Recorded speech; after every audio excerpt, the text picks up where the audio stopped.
Mengapa Israel ini ingin betul mengambil Palestina ini? Apa yang ada di Palestina? Apakah di Palestina itu ada emas? Apakah di Palestina itu ada perak? Mengapa mereka bersemangat betul ingin mengambil Palestina ini? Kenapa orang Israel itu amat sangat menginginkan Palestina? Israel artinya al-musari' lillah. Al-musari' lillah, orang yang bergulat, orang yang mengalahkan Tuhan. Rupanya Tuhan pernah kalah. Dan ketika Tuhan kalah, lalu Tuhan memberikan hadiah satu petak tanah. Dan tanah itu adalah tanah Palestina. Menurut mereka. Jadi mereka meyakini bahwa ketika Tuhan dikalahkan oleh Israel, maka hadiahnya adalah bumi Palestina. Itulah kenapa mereka amat sangat ingin mengambil tanah itu. Tapi kita pula, Palestina bagi kita adalah hijrahnya Nabi Muhammad sallallahu alaihi wasallam. Al-Masih yang betul-betul Al-Masih, dia adalah Al-Masih Isa anak Maryam. Tapi ada yang macam Al-Masih, bentuknya macam Al-Masih, macam mukjizat Al-Masih, tapi dia bukan Al-Masih. Itulah dia Al-Masih Ad-Dajjal. Sebenarnya mereka sedang menunggu Al-Masih Ad-Dajjal. Kita pula sebelum salam, kita minta perlindungan kepada Allah dari Al-Masih Ad-Dajjal. Allahumma inni a'udzubika min adzabi jahannam wa min adzabil qabri wa min fitnatil mahya wal mamat wa min syarri fitnatil masihid Dajjal. Kita minta tolong pada Allah supaya jauh daripada Dajjal. Mereka menunggu Dajjal. Kenapa mereka ingin menunggu Dajjal? Sebab menurut mereka, bila Al-Masih Dajjal ini datang, maka nanti kambing akan berdamai dengan serigala. Semua akan hidup tenang dan mereka akan menjadi penguasa dunia. Selain daripada Yahudi Israel adalah ghaim. Ghaim adalah keledai tunggangan. Jadi sebenarnya sesiapa saja pun yang bukan Yahudi, dia hanya akan menjadi keledai. Dan mereka ini adalah agama yang juga sebagai suku bangsa, yang juga sebagai sebuah negeri. Tapi Yahudi tiga. Yahudi sebagai agama, Yahudi sebagai bangsa, Yahudi sebagai negeri. Mereka ingin mewujudkan ketiga-tiga ini menjadi satu. Kami bangsa Yahudi, kami agama Yahudi, dan kami punya negeri Yahudi. Itulah keinginan mereka. Maka mereka sedang menantikan raja mereka. Raja mereka adalah Al-Masih Ad-Dajjal. Dan Al-Masih Ad-Dajjal ini akan turun kalau syarat-syarat ini mereka penuhi. Maka yang pertama diminta oleh Al-Masih Ad-Dajjal ini adalah semua Yahudi kembali kepada bumi Israel. Bismillahirrahmanirrahim. Assalamualaikum warahmatullahi wabarakatuh. Mengapa Israel ini ingin betul mengambil Palestina ini? Apa yang ada di Palestina? Apakah di Palestina itu ada emas? Apakah di Palestina itu ada perak? Mengapa mereka bersemangat betul ingin mengambil Palestina ini? Pada tahun 2007, Al-Faqir Abdul Samad, saya menterjemah satu buku berbahasa Arab, judulnya Tarikh Ad-Diyanah Al-Yahudiyah. Ditulis oleh seorang ulama daripada Al-Iskandariyah, Mesir.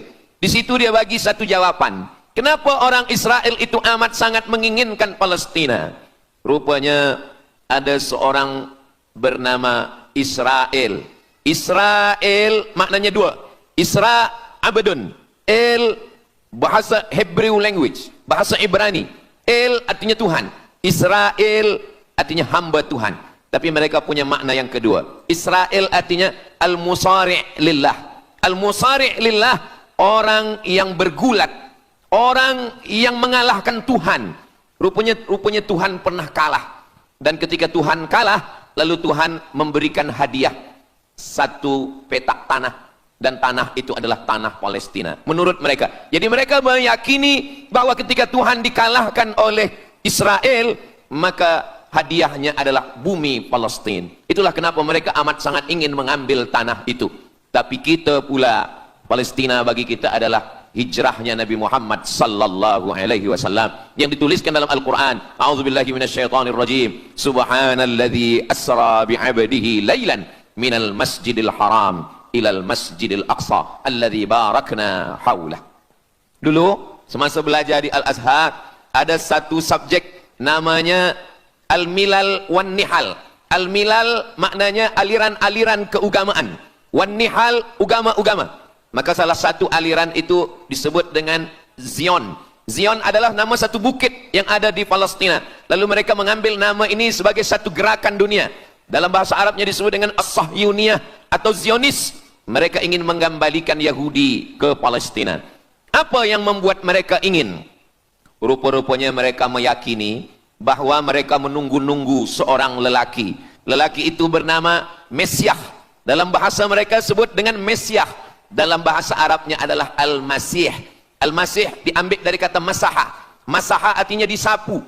Kita dalam wudhu ada menyapu. Idza qumtum ila shalah, kalau kamu ingin sembahyang, faghsilu wujuhakum, muka dibasuh. Wa aydiyakum ilal marafiq, tangan pun dibasuh hingga ke siku. Tapi kepala dengan telinga tidak dibasuh. Kepala dengan telinga disapu. Wamsahu biru'usikum, disapu. Jadi kenapa dia dikatakan Al-Masih? Kerana dua. Pertama, waktu lahirnya badannya disapu dengan minyak.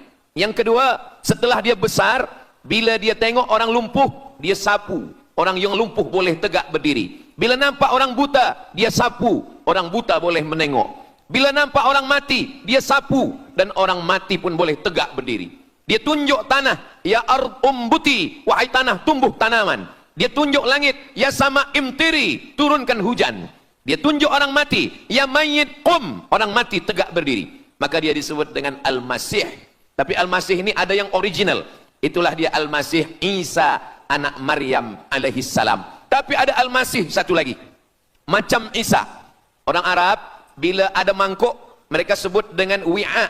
Kalau mangkuk ini emas, mereka katakan al-wi'a az-zahabi, mangkuk emas. Tapi kalau mangkuk ini dari perak, tapi dibalur dengan emas, mereka akan mengatakan al-wi'a al-mudajjal. Dia bukan emas, tapi dia nampak macam emas, maka dia namanya mudajjal. Begitu juga dengan Al-Masih ini. Al-Masih yang betul-betul Al-Masih, dia adalah Al-Masih Isa anak Maryam. Tapi ada yang macam Al-Masih, bentuknya macam Al-Masih, macam mukjizat Al-Masih, tapi dia bukan Al-Masih. Itulah dia Al-Masih Ad-Dajjal. Sebenarnya mereka sedang menunggu Al-Masih Ad-Dajjal. Kita pula sebelum salam kita minta perlindungan kepada Allah dari Al-Masih Ad-Dajjal. Allahumma inni a'udzubika min adzabi jahannam wa min adzabil qabri wa min fitnatil mahya wal mamat wa min syarri fitnatil masihid dajjal. Kita minta tolong pada Allah supaya jauh daripada Dajjal. Mereka menunggu-nunggu Dajjal.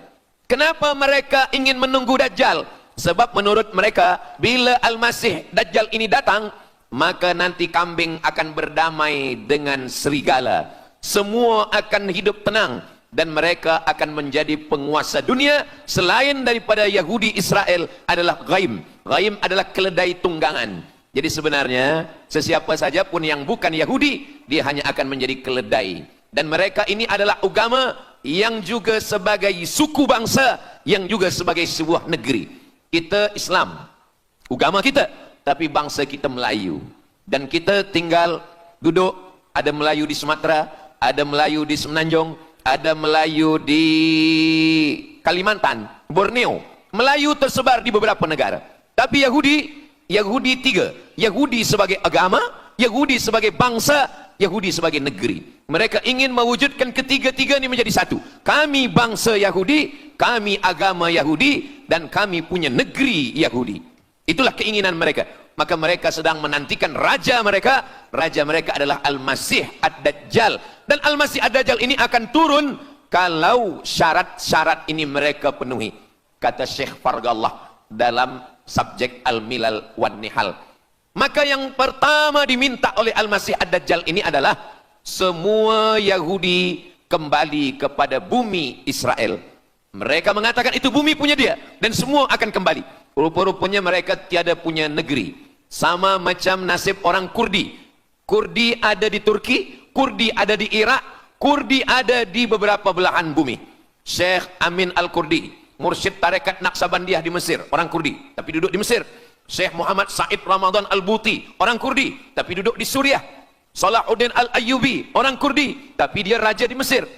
Mereka pun di seluruh dunia ada, tapi mereka tak ada punya negeri. Maka mereka ingin mengambil Palestina, mereka ingin kembali ke negeri yang menurut mereka inilah adalah hadiah daripada Tuhan, kerana Tuhan kalah bertarung dengan nenek moyang mereka bernama Israel menurut hikayat mereka. Yang ini semuanya adalah asatirul awalin, hanya dongeng-dongeng nenek moyang mereka zaman silam.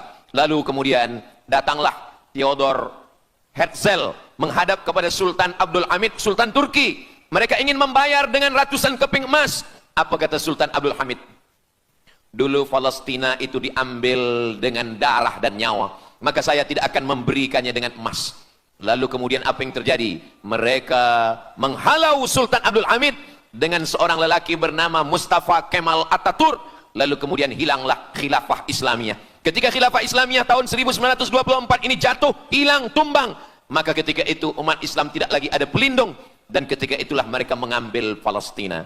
Mereka merebut, mereka mengambil, seperti yang dikatakan Sayyidina Muhammad sallallahu alaihi wasallam, kamu akan diperebutkan seperti makanan yang ada di atas meja makan. Satu mengambil kakinya, satu merebut kepalanya, satu mengambil dadanya, dan tercabik-cabik, dicakar, dimakan, dipotong. Tak ada satu pun yang peduli. Alhamdulillah, kita malam ini masih peduli. Kita sedang mengajarkan kepada belia-belia, kita sedang mengajarkan kepada pemuda-pemuda Islam. Mudah-mudahan sampai anak cucu kita sampai hari kiamat masih lagi peduli kepada Palestina, insyaAllah. Allahu Akbar.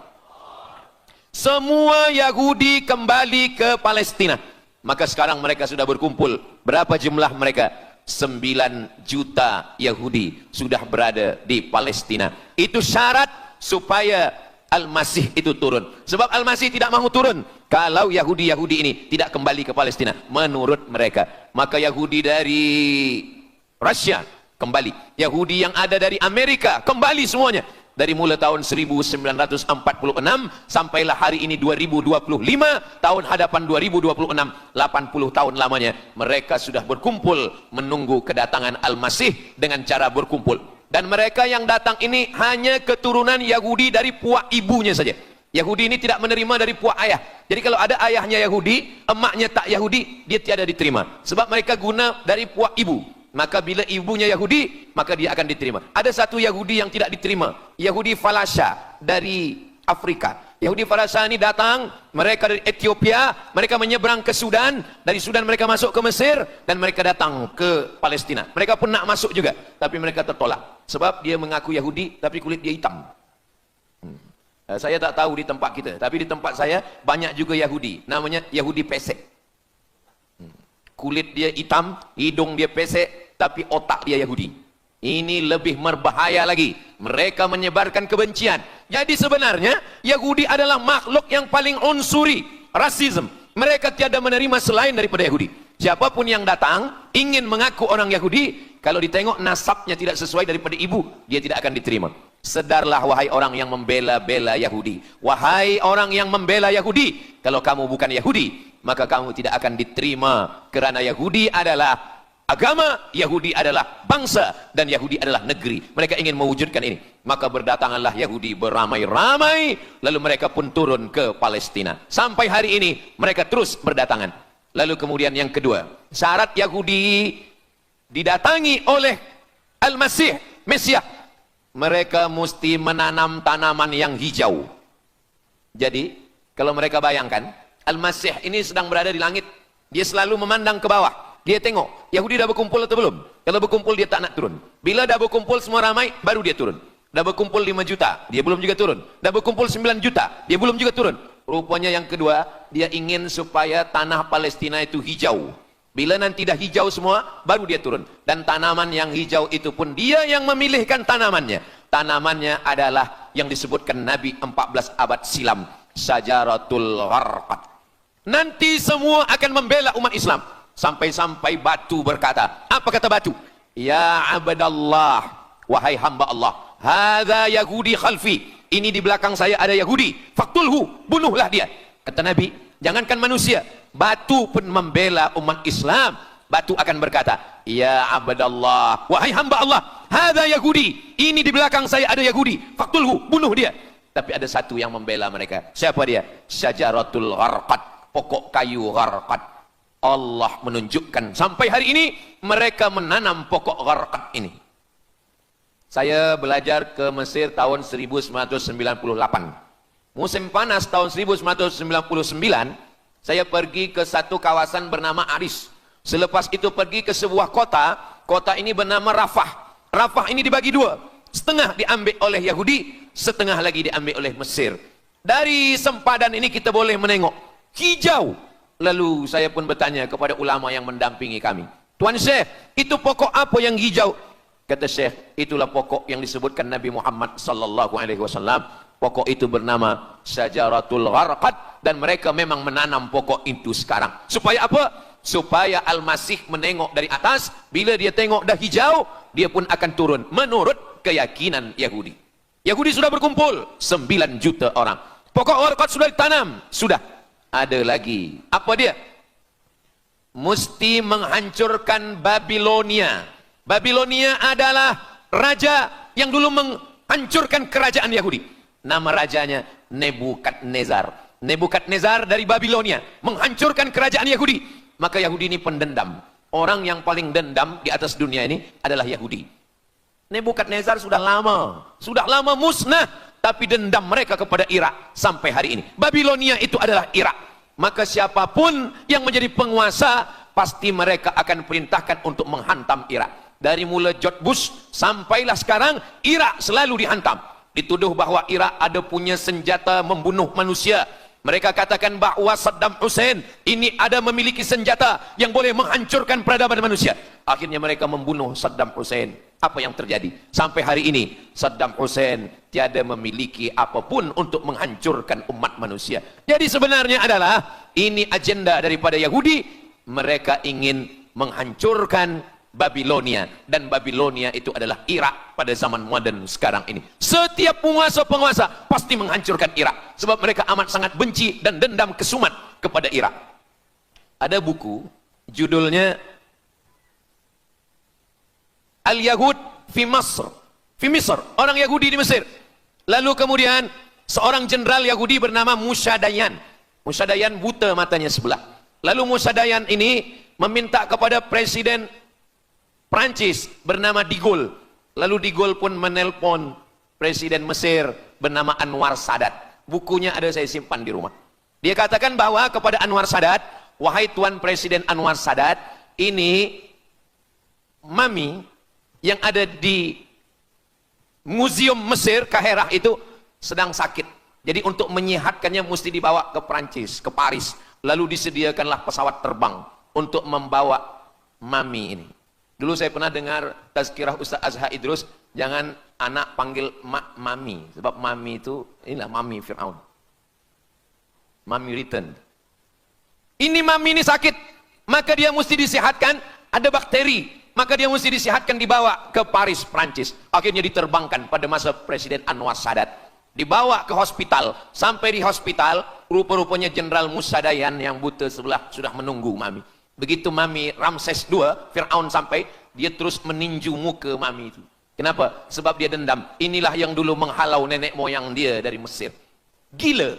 Yahudi ini adalah orang-orang yang gila. Sampai hari ini, mereka punya dendam yang tak berkesudahan.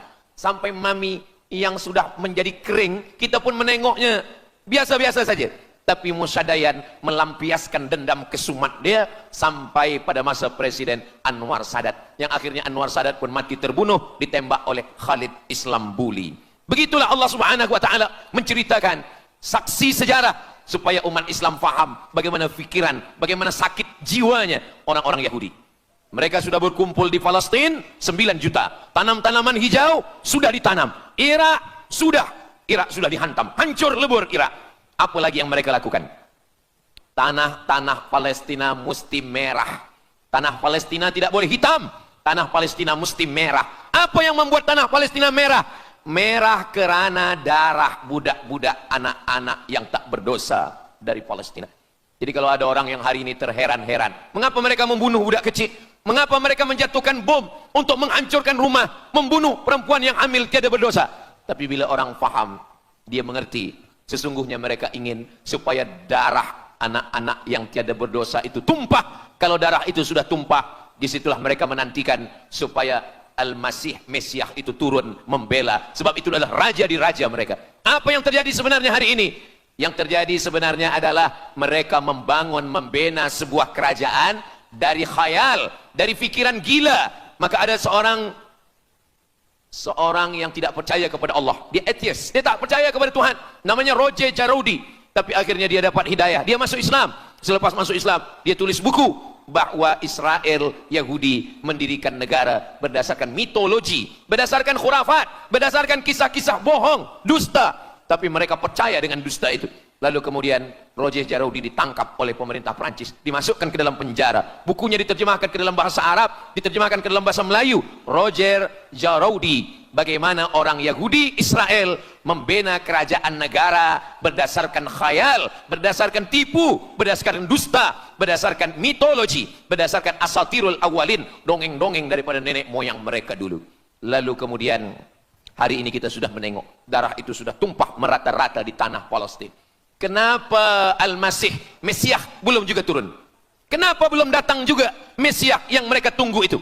Rupanya ada syarat lagi yang belum. Apa dia? Mereka mesti membina satu yang disebut dengan Haikal Sulaiman, Temple of King Solomon. Mereka meyakini bahwa raja mereka adalah Solomon, dan dia ada sebuah kuil yang mereka sebut, mereka tulis bukunya, Temple of King Solomon. Di mana letaknya? Letaknya adalah di atas Al-Masjidil Aqsa. Mereka ingin menghancurkan Al-Masjidil Aqsa, diratakan dengan tanah.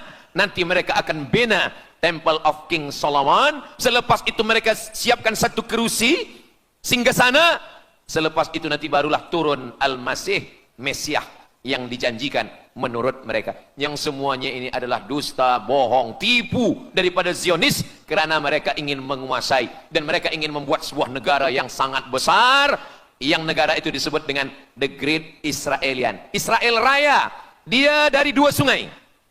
Biasanya orang membuat map itu rahasia. Map biasanya rahasia yang disimpan, tapi orang Yahudi Israel mereka buatkan mapnya di dalam bendera mereka. Kita membuat sesuatu yang rahasia kita simpan, tapi mereka membuat satu garis biru di atas, satu lagi garis biru di bawah. Yang di atas itu adalah sungai Nil, sungai Nil di atas, dan yang di bawah itu adalah sungai Efrat. Sungai Nil di atas, Afrika Utara, Mesir. Sungai Efrat di bawah, sungai Efrat ada di Irak. Lalu di tengah itu ada bintang segi 6. Apa maknanya? Mereka ingin membina sebuah kerajaan yang luasnya dari Nil hingga ke Efrat. Itulah kenapa ketika mereka membuka embasi di Kairo, ketika Israel membina embasi di Kairo, ini sungai Nil, ini bagian atas, ini bagian bawah.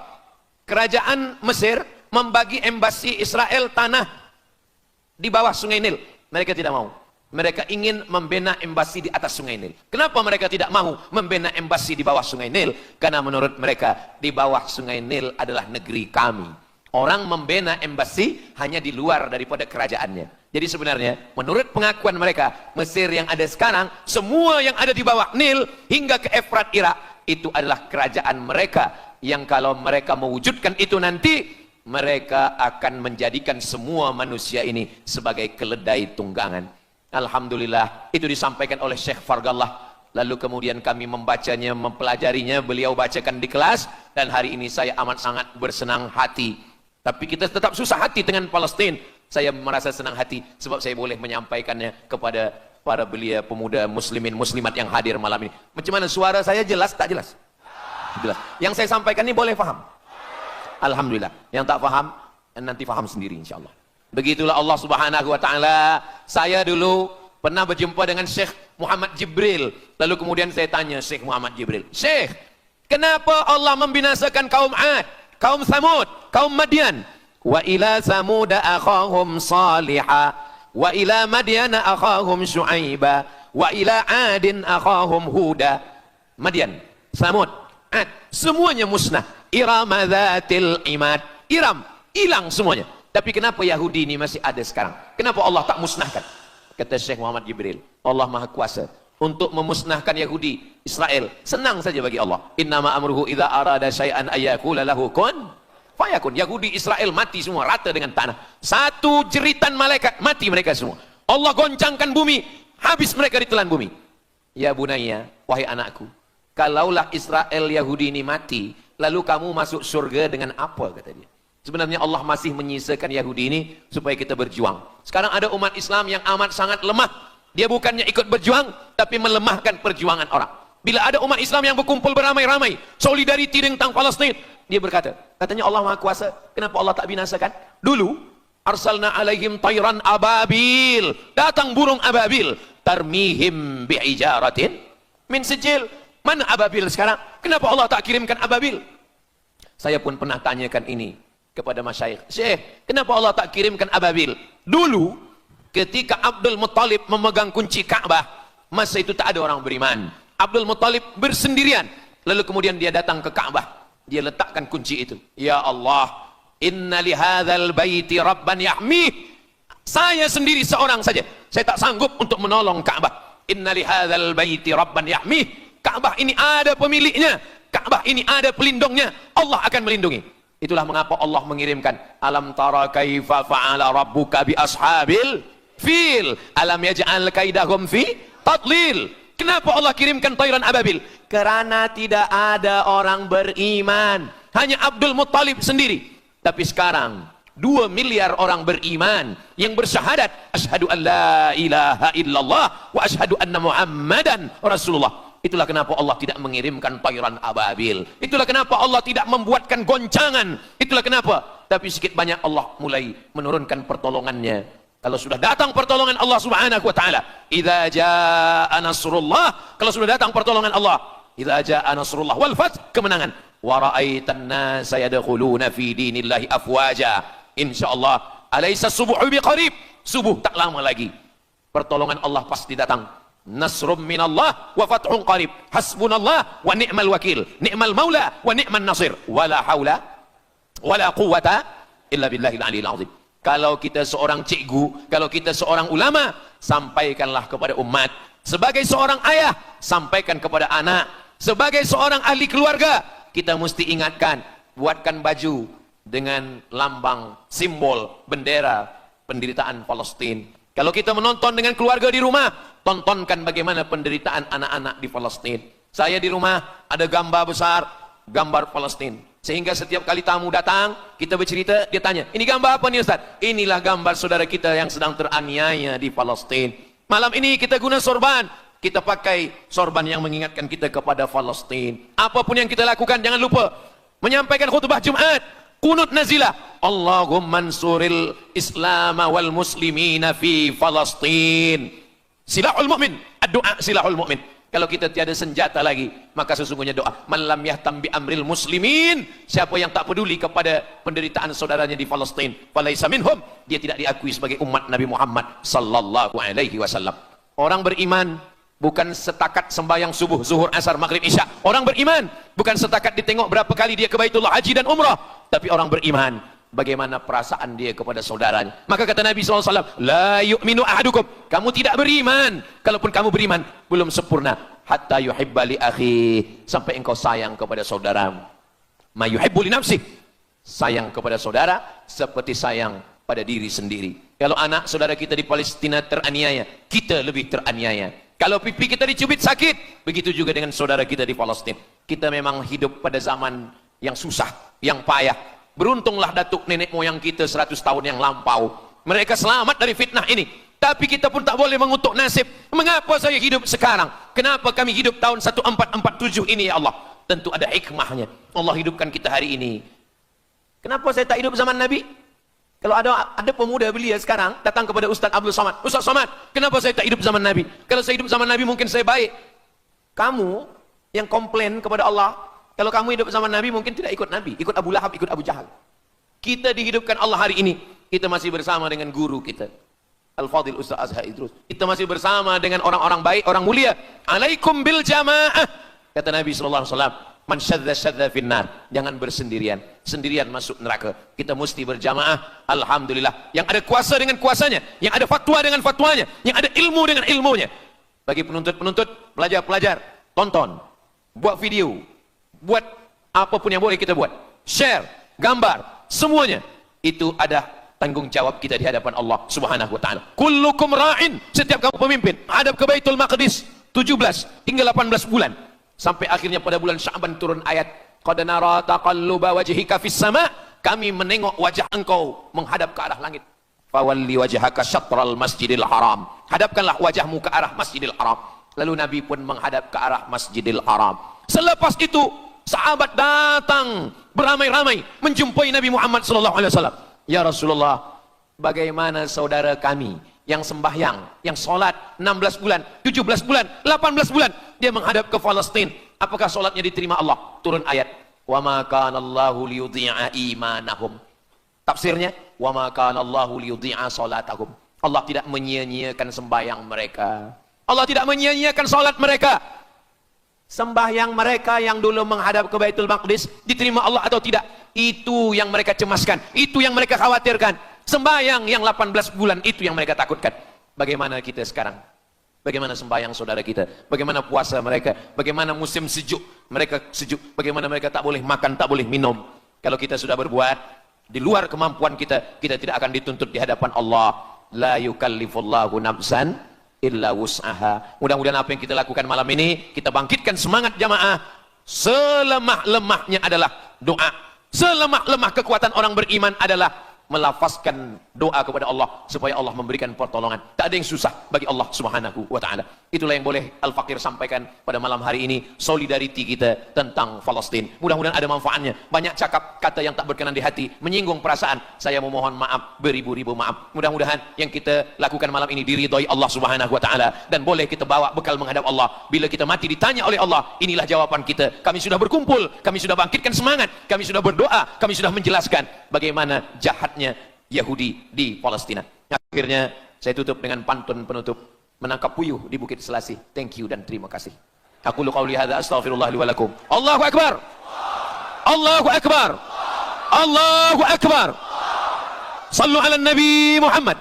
Allahumma salli ala Sayyidina Muhammad wa ala ali Sayyidina Muhammad. Terima kasih segala perhatian. Mohon maaf segala kesilapan dan kekhilafan. Wassalamualaikum warahmatullahi wabarakatuh.